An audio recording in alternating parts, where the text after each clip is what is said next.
نحمدہ ونصلی ونسلم علی سید الانبیاء والمرسلین، اما بعد، بسم اللہ الرحمن الرحیم۔ معزز خواتین و حضرات، السلام علیکم ورحمۃ اللہ وبرکاتہ۔ میرے آقا علیہ الصلوۃ والسلام کا فرمان عظیم ہے، لا تسألون الناس شیئا، تم لوگوں سے کسی چیز کا سوال مت کرو۔ اس کا مطلب یہاں پر یوں آتا ہے کہ دست دراز کرنا، بھیک مانگنا، اور اپنے سوال، اپنا بھیک مانگنا مت پبلک کے اوپر ڈیپینڈ کرو، مت لوگوں کے اوپر اپنے حالات کو ظاہر کرو، بلکہ خوددار وہ شخص ہے جو اپنی انا میں رہتا ہے۔ اگرچہ یہ لفظ ہماری اردو میں جب استعمال ہوتا ہے تو کہتے ہیں یہ انا پرست ہے، نہیں، انا پرست وہ ہے جس کے اندر خودداری ہے۔ وہ اقبال کا بھی شعر ہے، پانی پانی کر گئی کلندر کی یہ بات مجھے، تو جھکا جب غیر کے آگے، نہ تن تیرا نہ من۔ بڑا ہی مشکل کام ہوتا ہے کسی کے سامنے ہاتھ پھیلانا، بڑا ہی مشکل کام ہوتا ہے کسی کے سامنے اپنی ضرورت رکھنا، بڑا ہی مشکل کام ہوتا ہے کسی کو اپنی ضرورت کے بارے میں بتانا، اور خصوصاً بالخصوص یہ بتانا کہ ہمارے گھر میں کھانا نہیں کھانے کو، پانی نہیں پینے کو۔ آج آپ یہ آوازیں سنتے ہیں، یہ پیشہ بن گیا ہے۔ ہم اس گداگاری والے پیشے کو پرموٹ کر رہے ہیں لاشعوری طور پر۔ آپ کئی دفعہ سڑکوں کے اوپر دیکھیں، آپ کے پاس کوئی آ کر گداگر کھڑا ہوگا تو وہ کیا کہے گا؟ وہ کہے گا کہ میں روٹی کھانی ہے، بھوک لگی ہوئی ہے۔ اس کا مطلب اس کے اندر خودداری ختم ہو چکی ہے۔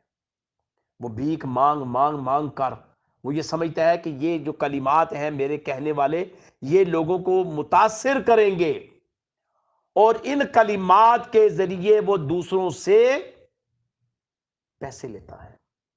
یہ گداگری ہے۔ آپ ایک حدیث میرے خیال میں تیسری چوتھی کلاس میں اکثر لوگوں نے پڑھی ہے، جس میں ایک دفعہ آپ صلی اللہ علیہ وسلم کی بارگاہ میں ایک نوجوان آیا۔ اس نے عرض کی، یا رسول اللہ صلی اللہ علیہ وسلم، میرے پاس کھانے کو کچھ نہیں ہے، تو مجھے یہ جو اصحاب بیٹھے ہیں ان سے مجھے مدد لے دے۔ تو آپ صلی اللہ علیہ وسلم نے اس کے چہرے کی طرف دیکھا تو غصے سے ناگواری کا اظہار کیا، اور اس کے بعد پوچھا تیرے گھر میں کیا ہے، کوئی چیزیں ہیں تیرے پاس؟ تو عرض کرنے لگا، ایک پیالہ ہے جس میں پانی پیتا ہوں، روٹی بھی کھاتا ہوں، اور ایک چادر ہے جو میں اوپر لے کر لیٹتا ہوں اور نیچے بھی آدھی بچھاتا ہوں، فرمایا دونوں لے آؤ۔ اب ایک غریب آدمی کا پیالہ کیسے ہوگا؟ کوئی اتنا خوبصورت تو نہیں ہوگا، گھسا پٹا ہوگا، اور اس کا کمبل یا چادر کیسے ہوگی؟ وہ بھی گھسی پٹی ہوگی۔ تو آپ صلی اللہ علیہ وسلم نے اپنے اصحاب سے کہا کہ یہ چیزیں دو، کون خریدے گا؟ تو ایک درہم کی بھی نہیں تھی، لیکن میرے آقا علیہ الصلوۃ والسلام نے چونکہ حکم دیا تو کسی نے ایک کہا، کسی نے دو، کسی نے ایک نے تین کہہ دیا، تو آپ نے فرمایا تم خرید لو۔ جب وہ 3 درہم میں وہ ایک پیالہ اور ایک چادر بیچ دی گئی تو آپ نے وہ 3 درہم اس کو دیے، کہا جاؤ 1 درہم سے کھانا کھاؤ اور 1 درہم سے لکڑی اور کلہاڑا لے کر اور میرے پاس آؤ، میں تاکہ اس کو دست لگا کر دوں۔ وہ کلہاڑی لے کر آتا ہے، آپ اس کو تیار کر کے دیتے ہیں، فرماتے ہیں جاؤ جنگل میں لکڑیاں کاٹو اور اس کو بیچو تاکہ تمہارا نان نفقے کا بندوبست ہو سکے۔ میرے آقا علیہ الصلوۃ والسلام نے اس کو تو بیچ دیا، 10-15 دن کے بعد وہ واپس آیا تو اس کا چہرہ کھل رہا تھا، مسکرا رہا تھا، اس کی صحت بھی بنی ہوئی تھی۔ تو اس نے کہا، یا رسول اللہ صلی اللہ علیہ وسلم، فدا کا ابی و امی، میرے آقا کھانا کھا کر بھی، پانی پی کر بھی، دیگر ضروریات پوری کر کے بھی میرے پاس 10 درہم بچ گئے ہیں۔ تو آپ نے اس کی چہرے کی مسکراہٹ کو دیکھ کر کہا، کل قیامت والے دن اگر تو یہ عمل نہ کرتا کام کرنے والا، تو کل قیامت والے دن تیری پیشانی پر بیکاری لکھا ہوتا۔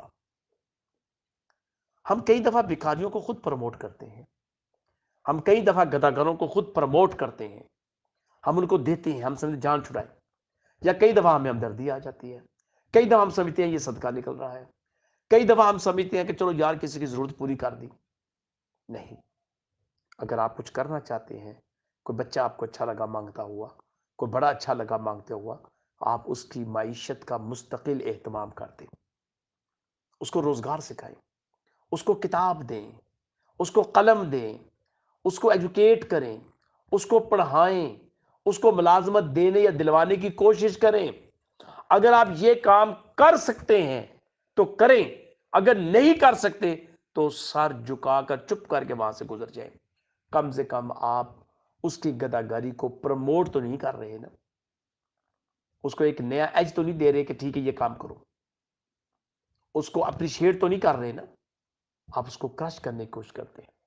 تو اسلام میں گداگاری کی مذمت ہے، بھیک مانگنے کی مذمت ہے، سوال آگے کسی کے سامنے کرنے کی مذمت ہے، لیکن یہ بھی ہے کہ آپ کسی کو دتکارے نہ، دھکا نہ ماریں، آپ کسی کو برا نہ کہیں، آپ کسی کو گالی گلوچ نہ نکالیں، بس خاموشی اختیار کر لیں اور یہی کہہ دیں اللہ تمہارا بھلا کرے اور سر نیچے کر کے گزر جائے۔